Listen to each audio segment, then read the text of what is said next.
श्री शनि शिंगणापुर की महिमा।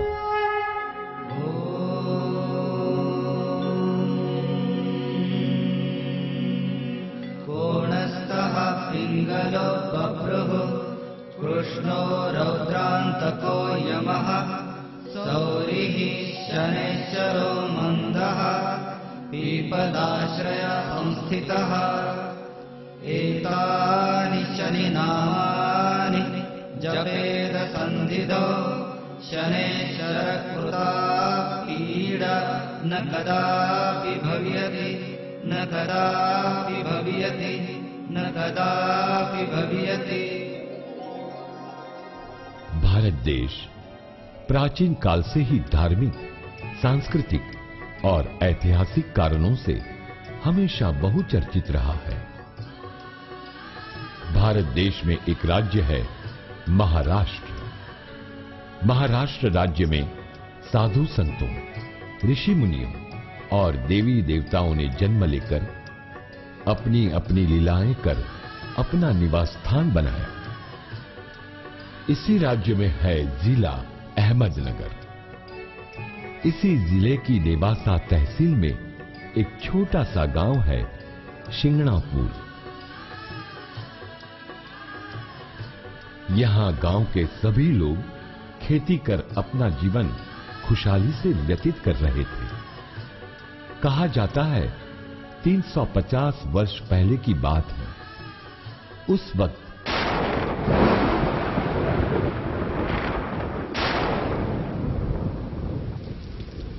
इतनी मूसलाधार बारिश हुई कि सभी जगह पानी भर गया था।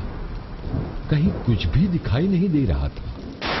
किसी ने कभी सोचा भी नहीं था कि इतनी तेज बारिश होगी।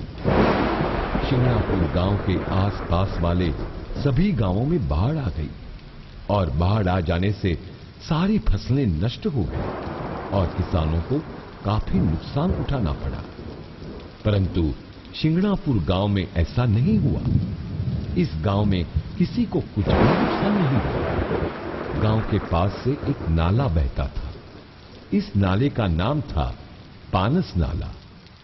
बाढ़ के समय लोहा और पत्थर युक्त दिखाई देने वाली 5 फीट 9 इंच लंबी तथा 1 फीट 6 इंच चौड़ी काले रंग की एक चट्टान बाढ़ के पानी में बहकर आई और बेर के पेड़ में अटक गई।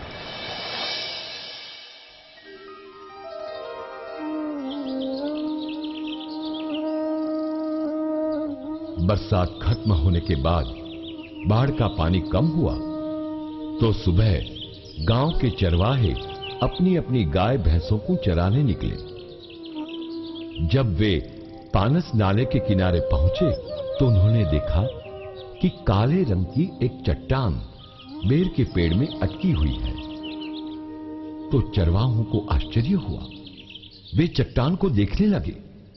उसी समय एक चरवाहे ने अपनी गाय चराने वाली लाठी से उस पर वार किया तो उस चट्टान से खून बहने लगा और उस जगह चोट का निशान भी बन गया।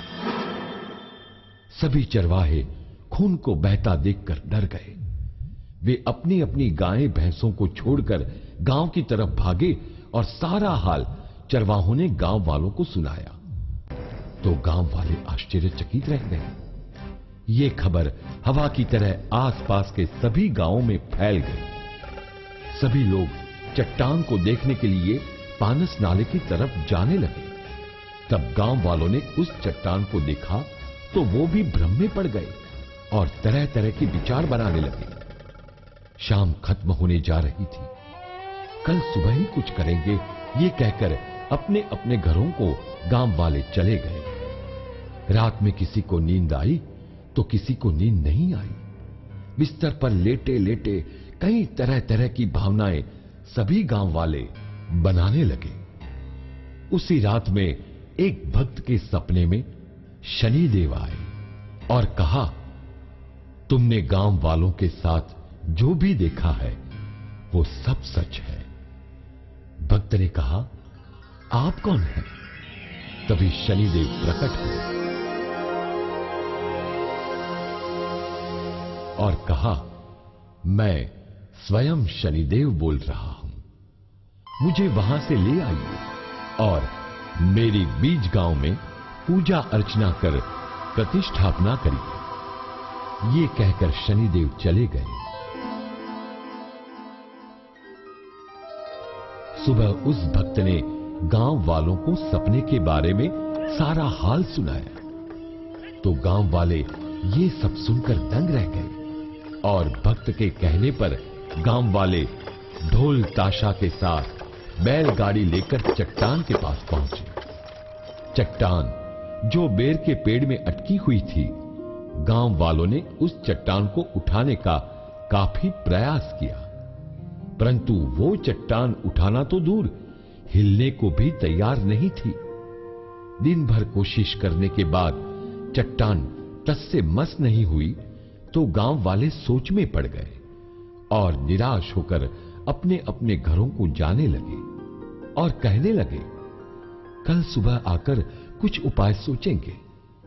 उसी रात में शनिदेव फिर से उसी भक्त के सपने में आए और कहा, मैं उस स्थान से तभी आऊंगा, मुझे उठाकर लाने वाले सगे मामा भांजे होंगे और जिस बैलगाड़ी में मुझे लेकर आएंगे वो भी जुतने वाले बैल भी रिश्ते में सगे मामा भांजे होंगे और उनका रंग भी काला होगा। उसी भक्त ने सारा हाल सुबह गांव वालों को सुनाया तो गांव वालों ने वैसा ही किया। गांव वाले बैलगाड़ी में काले रंग के बैल जोतकर मामा भांजे के साथ उस चट्टान के पास पहुंचे। चट्टान को दोनों मामा भांजे ने उठाकर बैलगाड़ी में रख ली और बड़े ही धूमधाम के साथ गाजे बाजे बजाकर उस चट्टान को बीज गांव में लाए। फिर विधिवत पूजा अर्चना करके उसकी स्थापना की और वो चट्टान शनिदेव की प्रतिमा के रूप में स्थापित की गई।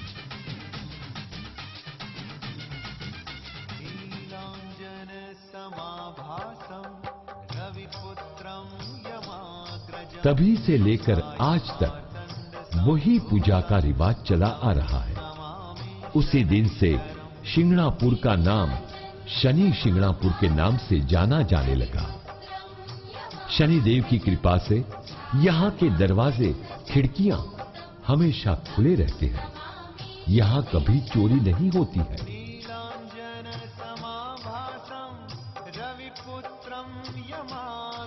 शास्त्रों के अनुसार कहा जाता है, 9 ग्रहों में सबसे तेज ग्रह कहा जाने वाला ग्रह ही शनि ग्रह है। जिस मनुष्य को अगर 7.5 लग जाती है तो वो मनुष्य शनि देव का ही जाप करके 7.5 से मुक्त होता है। इस